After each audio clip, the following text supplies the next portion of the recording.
ಪ್ರಿಯ ಸ್ಪರ್ಧಾರ್ಥಿಗಳೇ, ಕನ್ನಡದಲ್ಲಿ ಕನ್ನಡ ಅಫೇರ್ಸ್ ಅನ್ನು ಪ್ರಸ್ತುತಿಪಡಿಸುವ India for ಐಎಸ್ನ current affairs ಸೀರೀಸ್ಗೆ ನಿಮ್ಮೆಲ್ಲರಿಗೂ ಸ್ವಾಗತ. ನಾನು ಶಿವಲಿಂಗಯ್ಯ. ಹಿಂದಿನ ವಿಡಿಯೋದಲ್ಲಿ ರಾಷ್ಟ್ರೀಯ ಅಪರಾಧ ದಾಖಲೆಗಳ ಬ್ಯೂರೋ ಅವರು ಇತ್ತೀಚೆಗೆ ನೀಡಿರುವಂತಹ ವರದಿಗೆ ಸಂಬಂಧಪಟ್ಟಂತಹ ಮಾಹಿತಿಯನ್ನ ಈ ವಿಡಿಯೋದಲ್ಲಿ ನೋಡ್ತಾ ಹೋಗೋಣ. ಸೊ ಈ ರಾಷ್ಟ್ರೀಯ ಅಪರಾಧಗಳ ಬ್ಯೂರೋವನ್ನ ನ್ಯಾಷನಲ್ ಕ್ರೈಮ್ ರೆಕಾರ್ಡ್ಸ್ ಬ್ಯೂರೋ ಅಂತಾನೂ ಕೂಡ ಕರೀತಾ ಬರ್ತೀವಿ, ಅಥವಾ NCRB ಅಂತಾನೂ ಕೂಡ ಕರೀತಾ ಬರ್ತೀವಿ. ಇತ್ತೀಚೆಗೆ ರಾಷ್ಟ್ರೀಯ ಅಪರಾಧ ದಾಖಲೆಗಳ ಬ್ಯೂರೋ ಭಾರತದಲ್ಲಿ ಅಪರಾಧ 2024 ಮತ್ತು ಭಾರತದಲ್ಲಿ ಅಪಘಾತ ಸಾವುಗಳು ಮತ್ತು ಆತ್ಮಹತ್ಯೆಗಳು 2024 ಎಂಬಂತಹ ಎರಡು ವರದಿಗಳನ್ನು ಬಿಡುಗಡೆ ಮಾಡಿದ್ದು, ಈ ವರದಿನಲ್ಲಿ ಮುಖ್ಯವಾಗಿ ಅಪರಾಧ, ಸೈಬರ್ ಅಪರಾಧಗಳು, ಆತ್ಮಹತ್ಯೆಯ ಒಂದು ಪ್ರವೃತ್ತಿಗಳು, ಆರ್ಥಿಕ ಅಪರಾಧಗಳು ಮತ್ತು ಸಮಾಜದ ದುರ್ಬಲ ವರ್ಗಗಳಿನಲ್ಲಿನ ಪ್ರಮುಖ ಒಂದು ಅಪರಾಧದ ಪ್ರವೃತ್ತಿಗಳನ್ನ ಎತ್ತಿ ತೋರಿಸುವಂತಹ ಮಾಹಿತಿಯನ್ನ ಈ ಒಂದು ರಿಪೋರ್ಟ್ ನಲ್ಲಿ ಕಾಣಬಹುದಾಗಿರುತ್ತೆ. ಸೊ ಮುಖ್ಯವಾಗಿ ಪ್ರತಿ ವರ್ಷ ಈ ಒಂದು ರಾಷ್ಟ್ರೀಯ ಅಪರಾಧ ದಾಖಲೆಗಳ ಬ್ಯೂರೋ ಅಥವಾ NCRB ಅವರು ಜನವರಿಯಿಂದ ಡಿಸೆಂಬರ್ ವರೆಗೂ ಕೂಡ ನಡೆಯುವಂತಹ ಈ ಅಪರಾಧಗಳು ಏನಿರುತ್ತವೆ, ಅಂದ್ರೆ ರಾಜ್ಯವಾರು ಎಲ್ಲಾ ಭಾರತದಲ್ಲಿರುವಂತಹ ಎಲ್ಲಾ ರಾಜ್ಯಗಳು ಮತ್ತು ಕೇಂದ್ರಾಡಳಿತ ಪ್ರದೇಶಗಳಲ್ಲಿ ನಡೆಯುವಂತಹ ಅಪರಾಧಗಳ ಒಂದು ಮಾಹಿತಿಯನ್ನ ಸಂಗ್ರಹಿಸಿ ಅದನ್ನ ಕಂಪೈಲೇಷನ್ ಮಾಡಿ ಒಂದು ಕಡೆ ರಿಪೋರ್ಟ್ ಆಗಿ ಅದನ್ನ ಪ್ರತಿ ವರ್ಷ ಬಿಡುಗಡೆ ಮಾಡ್ತಾ ಬಂದಿರ್ತಾರೆ. ಸೊ ಆ ಒಂದು ರಿಪೋರ್ಟ್ ನಲ್ಲಿ, ಆ ಒಂದು ವರದಿನಲ್ಲಿ ಮುಖ್ಯವಾಗಿ ಯಾವ ತರದ ಮತ್ತು ಎಷ್ಟು ಪ್ರಮಾಣದಲ್ಲಿ ಅಪರಾಧಗಳು ನಡೀತಾ ಇದ್ದಾವೆ, ಸೊ ಅದು ಸೈಬರ್ ಅಪರಾಧಗಳಾಗಿರ್ಬೋದು, ಹಣಕಾಸಿನ ಅಪರಾಧಗಳಾಗಿರ್ಬೋದು, ಅಥವಾ ಮಹಿಳೆಯರ ಮೇಲೆ, ಮಕ್ಕಳ ಮೇಲೆ, SC/ST ವರ್ಗಗಳ ಮೇಲೆ ಯಾವ ರೀತಿಯ ಅಪರಾಧದ ಪ್ರಮಾಣಗಳು ನಡೀತಾ ಇದ್ದಾವೆ, ಯಾವ ಒಂದು ಅಪರಾಧದ ಪ್ರವೃತ್ತಿಗಳು ನಡೀತಾ ಇದ್ದಾವೆ ಅನ್ನುವಂತಹ ಮಾಹಿತಿಯನ್ನ ಈ ಒಂದು ರಿಪೋರ್ಟ್ ಕೊಡ್ತಾ ಬರುತ್ತೆ. ಈ ಒಂದು ರಿಪೋರ್ಟ್ ಸಮಾಜದಲ್ಲಿ ಒಂದು ಸಾಮಾಜಿಕ ಒಂದು ಶಾಂತಿಯನ್ನು ನಿಲ್ಲಿಸೋದಿಕ್ಕೆ ಅಥವಾ ಲಾ ಅಂಡ್ ಆರ್ಡರ್ ಅನ್ನ ನಾವು ಇಂಪ್ಲಿಮೆಂಟ್ ಮಾಡೋದಕ್ಕೆ ಸರ್ಕಾರಗಳಿಗೂ ಕೂಡ ಒಂದು ಕೈಗನ್ನಡಿಯಾಗಿ ಕೆಲಸ ಮಾಡ್ತಾ ಬರುತ್ತೆ ಅನ್ನುವಂಥದ್ದು ಗೊತ್ತಿಲ್ಲ.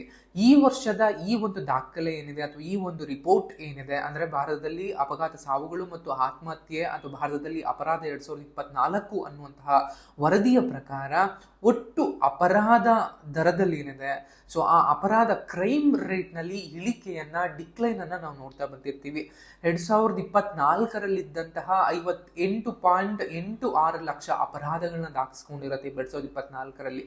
ಸೊ ಅದೇ 2023 ನೋಡೋದಾದ್ರೆ 62,41,00,000 ಪ್ರಕರಣಗಳು ದಾಖಲಾಗಿರ್ತವೆ. ಆ ಒಂದು ಪ್ರಕರಣಗಳಿಗೆ ಹೋಲಿಸಿದ್ರೆ 6% ಅಷ್ಟು ಇಳಿಕೆ ಆಗಿದೆ. ಅಂಡ್ ಈ ಏನು 2026 ವರದಿ ಬಿಡುಗಡೆ ಮಾಡಿದೆ, ಇದು 2024ನೇ ವರ್ಷದಲ್ಲಿ ನಡೆದಂತಹ ಒಂದು ಕ್ರೈಮ್ ರೇಟ್ಗಳೇನಿದಾವೆ, ಕ್ರೈಮ್ ಇನ್ಸಿಡೆಂಟ್ಗಳೇನಿದಾವೆ ಅದಕ್ಕೆ ಸಂಬಂಧಪಟ್ಟ ಹಾಗೆ. ಸೊ ಅದಕ್ಕೋಸ್ಕರ ಇದು 2023 ಇದ್ದಂತಹ 62.41 ಲಕ್ಷ ಕ್ರೈಮ್ ರೇಟಿಗೆ ಕಂಪೇರ್ ಮಾಡಿದ್ರೆ ಈ ವರ್ಷ ಅದು 2024 ಅದು 58.86 ಲಕ್ಷಕ್ಕೆ ಏರಿದೆ. ಸೊ ಅದರಿಂದಾಗಿ 6% ಅಷ್ಟು ಡಿಕ್ಲೈನ್ ಆರ್ ಇಳಿಕೆ ಆಗಿದೆ ಅನ್ನುವಂಥದ್ದು ಗೊತ್ತಿಲ್ಲ. ಅಂಡ್ ಪ್ರತಿ ಜನಸಂಖ್ಯೆಗೆ ಅಪರಾಧ ಪ್ರಮಾಣ ಅನ್ನುವಂಥದ್ದು 2023 448 ಏನಿತ್ತು ಅದನ್ನ ಈಗ 418ಕ್ಕೆ ಇಳಿಕೆ ಆಗಿದೆ ಅನ್ನುವಂಥದ್ದು ಕೂಡ ಗೊತ್ತಿಲ್ಲ. ಇದರ ಒಟ್ಟಾರೆಯಾಗಿ ನೋಡೋದಾದ್ರೆ ಕ್ರೈಮ್ ಅಲ್ಲಿ 2024 ಸ್ವಲ್ಪ ಮಟ್ಟಿಗೆ ಕಮ್ಮಿ ಆಗಿದೆ ಅನ್ನುವಂಥದ್ದು. ಯಾಕಂದ್ರೆ ಯೂಶಲಿ ಪ್ರತಿ ವರ್ಷ ಅದು ಇನ್ಕ್ಲೈನ್ ಆಗ್ತಾ ಹೋಗುತ್ತೆ, ಜಾಸ್ತಿ ಆಗ್ತಾ ಹೋಗುತ್ತೆ. ಅದೇ 2024 ನೋಡಿದ್ರೆ ಅದು ಇಳಿಕೆ ಆಗಿದೆ ಅನ್ನುವಂಥದ್ದು ಗೊತ್ತಿಲ್ಲ.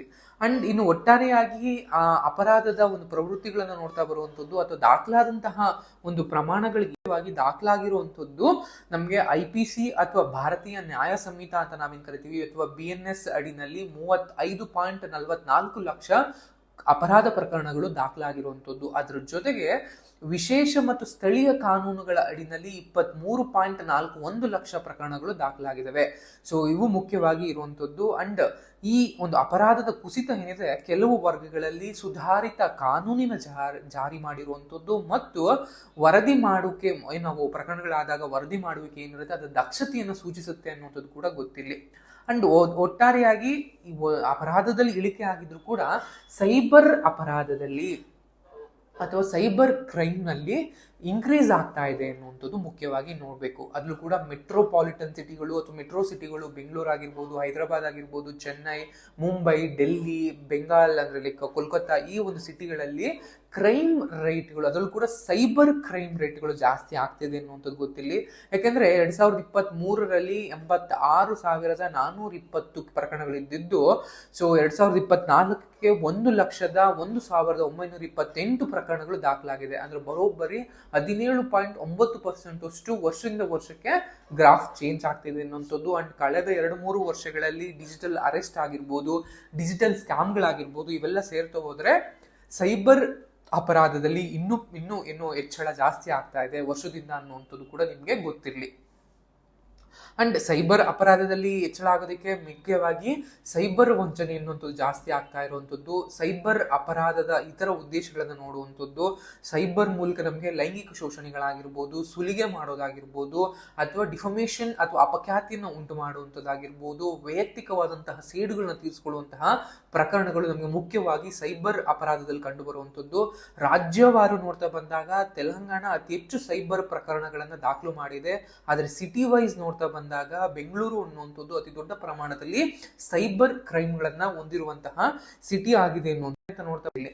ಇನ್ನು ಆರ್ಥಿಕ ಅಥವಾ ಎಕನಾಮಿಕ್ ಅಫೆಂಡರ್ಸ್ ಅಥವಾ ಆರ್ಥಿಕ ಕ್ರೈಮ್ಗಳು, ಎಕನಾಮಿಕ್ ಕ್ರೈಮ್ಗಳಂತ ನೋಡ್ತಾ ಬಂದಾಗ ಮುಖ್ಯವಾಗಿ ನಮ್ಗಿರುವಂತದ್ದು 2024ರಲ್ಲಿ 2,04,973 ಪ್ರಕರಣಗಳೇನಿತ್ತು ಅದು 2024ಕ್ಕೆ 2,14,379 ಪ್ರಕರಣಗಳಿಗೆ ಹೆಚ್ಚಳ ಆಗಿದೆ. So over all crime right ಕಮ್ಮಿ ಆಗಿದ್ರು ಕೂಡ ಎಕನಾಮಿಕ್ ಅಫೆಂಡರ್ಸ್ ಅಥವಾ ಎಕನಾಮಿಕ್ಗೆ ಸಂಬಂಧಪಟ್ಟ ಹಾಗೆ ಕ್ರೈಮ್ಗಳು ಅಥವಾ ಸೆಕ್ಯೂರಿಟಿ ಸೈಬರ್ ಸೆಕ್ಯೂರಿಟಿಗೆ ಸಂಬಂಧಪಟ್ಟ ಹಾಗೆ ಅಥವಾ ಸೈಬರ್ ಕ್ರೈಮ್ಗೆ ಸಂಬಂಧಪಟ್ಟ ಹಾಗೆ ಈ ಒಂದು ಪ್ರಕರಣಗಳ ರೇಟ್ ಅನ್ನುವಂಥದ್ದು, ದರ ಅನ್ನುವಂಥದ್ದು ಜಾಸ್ತಿ ಆಗ್ತಾ ಇದೆ ಅನ್ನುವಂಥದ್ದು ಗೊತ್ತಿರಲಿ. ಇನ್ನು ಈ ಒಂದು ಆರ್ಥಿಕ ಅಪರಾಧಗಳಲ್ಲಿ ಬಂದಾಗ ಮುಖ್ಯವಾಗಿ ನಮಗೆ ನೋಡ್ದು ಅದ್ರ ಜೊತೆಗೆ ಈ ನಕಲಿ ಮತ್ತು ವಂಚನೆ ಅನ್ನುವಂಥದ್ದು ಕೂಡ ನೋಡ್ತಾ ಬರ್ತೀವಿ. ವಂಚನೆ ಮಾಡುವಂಥದ್ದು ಅಥವಾ ಕ್ರಿಮಿನಲ್ ನಂಬಿಕೆ ದ್ರೋಹ ಅಂತಾನು ಕೂಡ ಕರಿತಾ ಬರ್ತೀವಿ. ಈ ರೀತಿಯಾದ ಪ್ರಕರಣಗಳು ಇತ್ತೀಚೆಗೆ ತುಂಬಾ ಹೆಚ್ಚಾಗ್ತಾ ಇದೆ ಅನ್ನೋದು ಕೂಡ. ಇನ್ನು ಮಹಿಳೆಯರ ಮೇಲೆ ಆಗುವಂತಹ ಅಪರಾಧ ಪ್ರಕರಣಗಳನ್ನು ನೋಡ್ತಾ ಇದ್ರೆ 2023ರಲ್ಲಿದ್ದಂತಹ 4.48 ಲಕ್ಷದಿಂದ 2024ಕ್ಕೆ 4,41 ಲಕ್ಷಕ್ಕೆ ಇಳಿಕೆ ಆಗಿದೆ ಅನ್ನೋದು, ಸ್ವಲ್ಪ ಪ್ರಮಾಣದಲ್ಲಿ ಇಳಿಕೆ ಆಗಿದೆ ಅನ್ನುವಂಥದ್ದು. ಸೊ ಇದು ಕೂಡ ನಮಗೆ ಸಮಾಧಾನಕರವಾದಂತಹ ಒಂದು ಸಂಗತಿ ಅನ್ನುವಂಥದ್ದು. ಸೊ ಅದ್ರಲ್ಲೂ ಕೂಡ ಈ ಮಹಿಳೆಯರ ಮೇಲೆ ನಡೆಯುವಂತಹ ಅಪರಾಧಗಳಲ್ಲಿ ಮುಖ್ಯವಾಗಿ ಪತಿ ಅಥವಾ ಪತಿಯ ಸಂಬಂಧಿಕರಿಂದ ಕ್ರೌರ್ಯವನ್ನ ಕಂಡು ಬರುವಂಥದ್ದು, ಕಿಡ್ನಾಪ್ ಅಥವಾ ಅಪಹರಣ ಪ್ರಕರಣಗಳು, ಅಪ್ರಾಪ್ತ ವಯಸ್ಕರ ಮೇಲಿನ ಅಪರಾಧಗಳು ಮತ್ತು ಮಹಿಳೆಯರ ಒಂದು ಡಿಗ್ನಿಟಿಯನ್ನ ಹಾಳು ಮಾಡುವಂತಹ ಉದ್ದೇಶದಿಂದ ಇರುವಂತಹ ಪ್ರಕರಣಗಳ ಸಂಖ್ಯೆ ಜಾಸ್ತಿ ಇದೆ ಅನ್ನುವಂಥದ್ದು ಗೊತ್ತಿಲ್ಲ. ಅಂಡ್ ಮಹಿಳೆಯರ ವಿರುದ್ಧದ ಅಪರಾಧ ಪ್ರಕರಣ ಏನಿದೆ, ಪ್ರಮಾಣ ಏನಿದೆ, ಲಕ್ಷ ಮಹಿಳೆಯರ ಜನಸಂಖ್ಯೆಗೆ 66.2ರಿಂದ 64.46ಕ್ಕೆ ಇಳಿಕೆ ಆಗಿದೆ ಅನ್ನುವಂಥದ್ದು ಗೊತ್ತಿರಲಿ.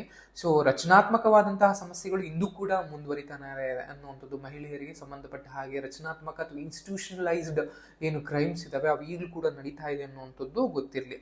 ಇದ್ರ ಜೊತೆಗೆ SC/ST ಗಳ ಮೇಲೆ ಅಥವಾ ಪರಿಶಿಷ್ಟ ಜಾತಿ ಮತ್ತು ಪರಿಶಿಷ್ಟ ಪಂಗಡಗಳ ಮೇಲೂ ಕೂಡ ಒಂದಷ್ಟು ಪ್ರಕರಣಗಳು ಏನ್ ದಾಖಲಾಗಿದೆ ಅದು ಇಳಿಕೆ ಆಗಿದೆ ಅನ್ನುವಂಥದ್ದು ಕೂಡ ಗೊತ್ತಿರಲಿ. ಅಂದ್ರೆ ಪರಿಶಿಷ್ಟ ಜಾತಿನಲ್ಲೂ ಕೂಡ ಪ್ರಕರಣ ದರ ಒಂದು 3.6 ಅಷ್ಟು ಇಳಿಕೆ ಆಗಿದೆ ಅನ್ನುವಂಥದ್ದು.